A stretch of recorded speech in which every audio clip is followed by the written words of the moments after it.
The leader of Pan-Yoruba Socio-Cultural Group, Afenifere, Pa Ayo Adebanjo, leader of Southern and Middle Belt Forum, Pa Edwin Clark, governors and relevant stakeholders will converge in Abuja on Monday for further deliberation on the Southeast presidential agenda on 2023. The meeting, which is expected to have in attendance the Greater Nigeria Conference led by the former governor of Enugu State, Chief Okwesileze Wondo, eminent nationalist, statesman and foremost campaigner of true federalism, is scheduled for the International Conference Center, Abuja. This GNC, in a statement by its media officer, Collins Steve Ugu, said the meeting would discuss a perfect strategy aimed at convincing Nigerians on why the region should be supported in producing the next president in 2023. The statement reads, "The planning is complete. The audience is ready.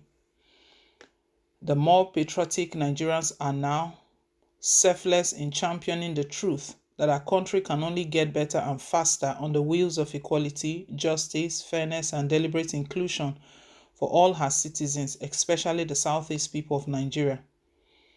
Aside from the nationalists, patriots expected in Abuja from all over the country include governors from the Southeast region, who will play central roles in the big idea of a Nigerian president from the Southeast persuasion project. It is already heartwarming and a sign of great awareness of what one of them, Governor Hope Uzodinma of Imo State, declared passionately this week, that indeed Igbo has cried enough on their marginalization and Nigerians should grant the region a fair playing ground come 2023 general elections. Southern leaders are meeting today to parley over 2023 Southeast presidential agenda. We know when the Southern governors resolved that come 2023, the president should emerge from their region. It wasn't microzone. It's not been microzone which region in the South. So far, we've had a president from the West. We have in the person of Obasanjo. We've had from South, Goodluck, Ebele Jonathan. But the only region that we are yet to have from is Southeast. We've not heard from Southeast. Some leaders from the South, they believe that if there is anything like fairness, equity, and justice, that the presidency ought to go to the South. Southeast precisely. And as a result of that, they are going to be having a parley. Today being Monday, they're having a parley today to discuss this agenda. I don't know how far this agenda will push because politicians in Nigeria, they personal interest is what informs or is something that moves them. You hardly see them move without something that is in their own interest, not for the people at large, not for the masses. So to me, that would be like one of the challenges they're going to be having, because all of these persons mentioned that are going to be in this meeting, personal interest. But the good thing is that these leaders that are meeting, most of them are not politicians. So the leader of the Pan-Yoruba Socio-Cultural Group, Afenifere, Pa Ayo Adebanjo, Southern and Middle Belt Forum leader, Pa Edwin Clark, governors and stakeholders. So we know we have some governors. The governors, obviously, they are politicians, but this Pan-Yoruba Socio-Cultural Group and the Middle Belt and Southern group, they are not politicians. They can have a genuine interest or a genuine reason for why Southeast should produce the next president. But when the governors sit together, what they are seeing is different, and the way they try to put through their projections. If a politician is saying something, if you check very well, there are many reasons why he's pushing for that thing, not just for the interest of the people. And it's very sad, because if we're talking about democracy, it has to be all about the people. Anything, any policy, any project, any initiative that wants to come out, it should be in the interest of the people. It should be people-centric. But that is not the reason. Well, they are going to be having some governors in their midst as well. I don't know how they are going to push this agenda through. Meanwhile, we know that ahead of the primaries of the two major political parties, the ruling All Progressive Congress and the opposition's People's Democratic Party, there's been some sort of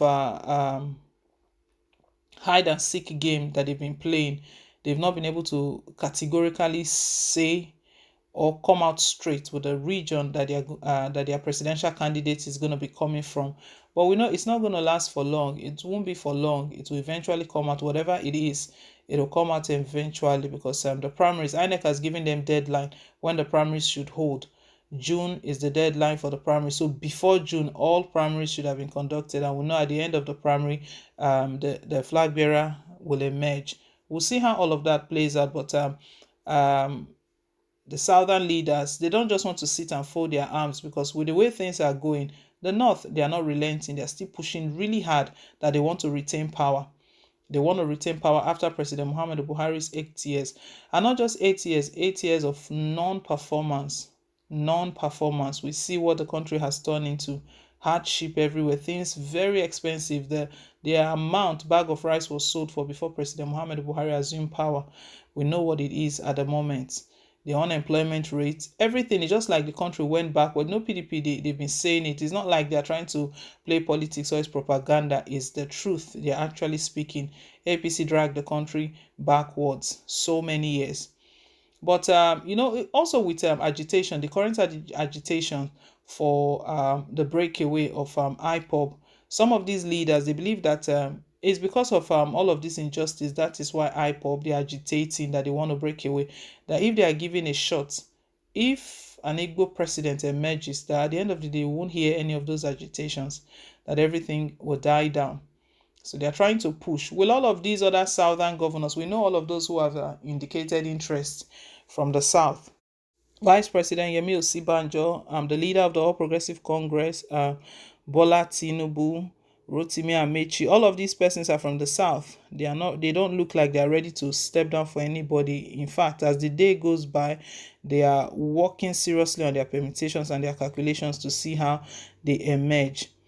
Some groups, they are already working together to see how they'll purchase form for Yemi Osibanjo. That's the nomination forms. In all of the calculations and all of the permutations, one thing we should know is that our country can only get better and faster on the wheels of equality, justice, fairness, and deliberate inclusion for all our citizens. And this group, the southern leaders who are meeting, to them, they believe that consideration ought to be given to the Southeast if we're talking about fairness, equality, and justice. That they are the ones that have been exempted, have been left out. Hence, why all of these agitations are rising. Well, that meeting, I don't know how far that meeting, how they're going to push this agenda. They're trying to push Southeast presidential agenda. We'll see how all of this plays out. But leave us your take, guys. Thank you once again for staying tuned. Please don't forget to like, share, and to subscribe. Till I come your way again on more updates. Bye.